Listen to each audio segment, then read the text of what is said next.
O que vocês acham que um gerador, um transformador e um motor podem ter em comum?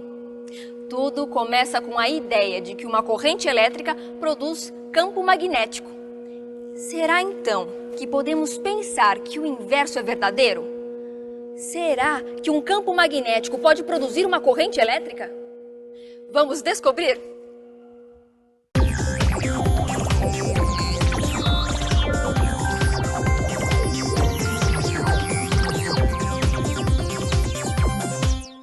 Tudo começa com a Lei de Faraday.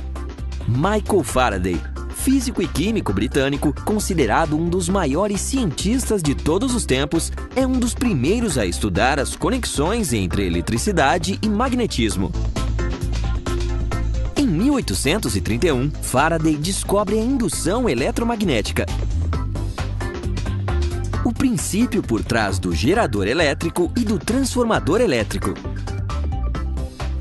A lei de Faraday diz o seguinte: a variação do fluxo magnético produz corrente elétrica através de um circuito fechado. O fluxo magnético é definido como a quantidade de linhas de campo que atravessam uma dada área.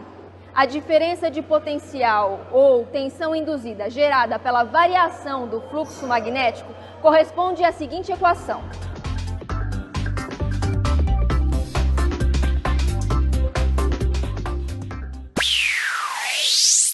Bom, eu considero que nesses três equipamentos, o motor, o gerador e o transformador, os dois principais temas de pesquisa e desenvolvimento são a questão da eficiência energética, que é um tema ligado à sustentabilidade, e a questão da controlabilidade, que é um tema ligado mais à robótica.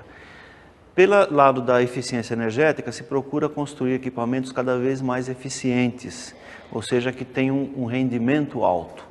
Então, pesquisem novos materiais e novos equipamentos que possam produzir o mesmo efeito com mais eficiência. Do lado da automação, da robótica, eu vou dar dois exemplos. O exemplo de um trem. Um trem, por exemplo, ele tem um motor que precisa ter velocidade variável e controlável. Nós precisamos subir no trem, ele acelera, adquire velocidade e para novamente. Um relógio tem um motor que não pode ter velocidade variável, que é chamado motor síncrono. Esses dois exemplos mostram o tanto que se procura desenvolver como técnica de controle. Os trens têm uma outra aplicação interessante, que é o motor linear. Também um tema de pesquisa muito importante. O que é um motor linear? É um motor que, ao invés de girar, de ter um movimento de rotação, ele já tem um movimento de translação. Então, ele já está pronto, digamos, para o trem. Isso vai a favor também da eficiência energética, porque você tem uma etapa a menos no processo. Você não precisa converter o giro em velocidade de translação. Robótica, talvez seja o tema mais sofisticado do controle. Nós podemos construir robôs parecidos com seres humanos, né? Como podemos utilizar robôs para automação de um processo industrial, de um processo fabril, também são chamados de robôs. Nesse caso, os motores têm que ter um alto grau de controle. Dou o exemplo da indústria automobilística, que boa parte do seu processo de fabricação conta com robôs para fazer solda de componentes, por exemplo. Para visualizarmos o efeito da lei de Faraday, vamos descobrir como funciona cada um destes dispositivos: gerador, transformador e motor. Vamos começar pelo gerador.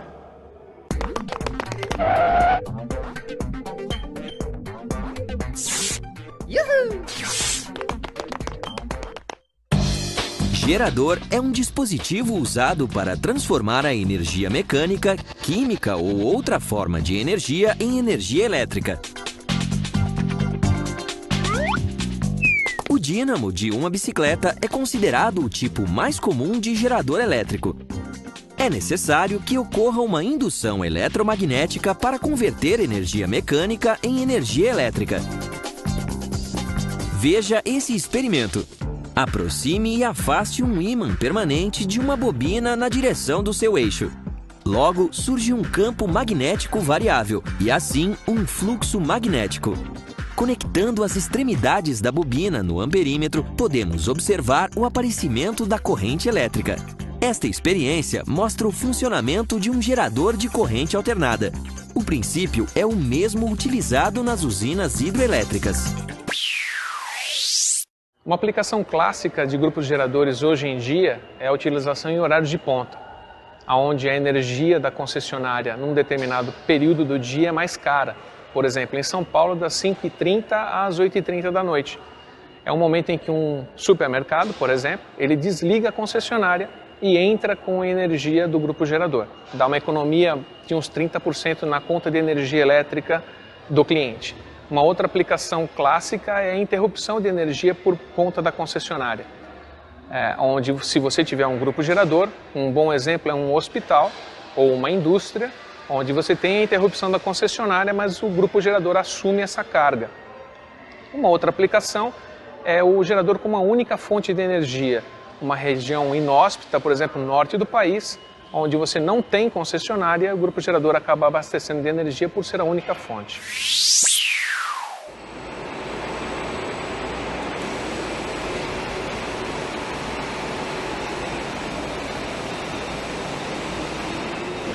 Ao contrário do gerador, o motor é um dispositivo que converte outras formas de energia em energia mecânica, de maneira a produzir movimento em uma máquina ou em um veículo.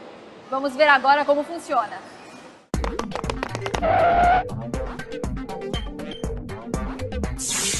Uhul!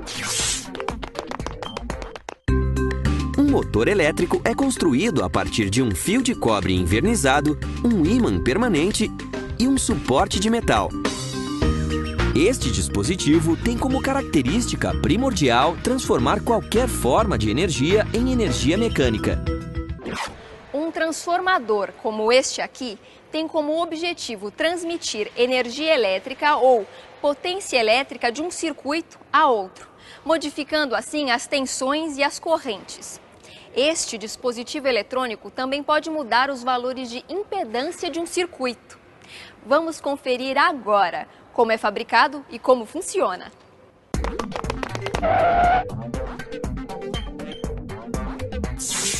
Uhul! O transformador é composto de duas ou mais bobinas ou enrolamentos e um circuito magnético que conecta essas bobinas. Existe uma variedade de transformadores com diferentes tipos de circuito, mas todos trabalham com o mesmo princípio de indução eletromagnética. Internamente no computador você tem componentes que utilizam 1 ou 5 volts de tensão para fazer as funções internas de cada componente. Porém a concessionária te entrega ou 220 ou 110 volts. Para fazer essa transformação de nível de tensão do que a concessionária te entrega para o que o componente utiliza, você utiliza um transformador. Esse transformador transforma 110 volts para 5 ou 1 volts que vai ser usado por cada componente. Uma outra função de transformadores, agora já voltado para uma área maior de potência de distribuição de energia, é transformar a energia que a geradora gera, um gerador lá em uma usina hidrelétrica ou térmica, seja lá o que for, ela gera numa tensão baixa e para transmitir para uma cidade, precisa elevar essa tensão, transmite porque você diminui a bitola dos cabos que vão ser utilizados para fazer essa transmissão. Chegando na cidade ou no ponto de utilização dessa tensão, tem um outro transformador que reduz essa tensão para os níveis de tensão que vai ser utilizado na região que vai ser utilizada essa tensão. Uma outra utilização para transformadores são transformadores para tarifação, normalmente utilizados por concessionárias. Algumas instalações, como shoppings, aeroporto, etc., utilizam a tensão entregue pela concessionária numa tensão maior, que é o 13.8 kV. Essa tensão tem que ser rebaixada para o uso interno desses estabelecimentos. Então você pega um transformador, coloca na entrada desses estabelecimentos, transforma a tensão que a concessionária te entrega de 13.800 ou 24.000 volts para 220, 110, 380, que vai ser a tensão utilizada internamente nesses estabelecimentos.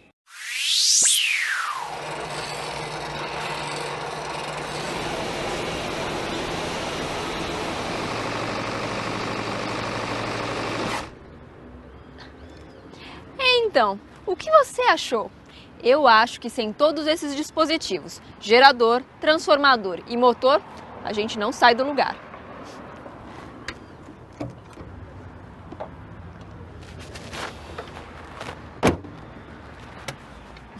Bom, até a próxima!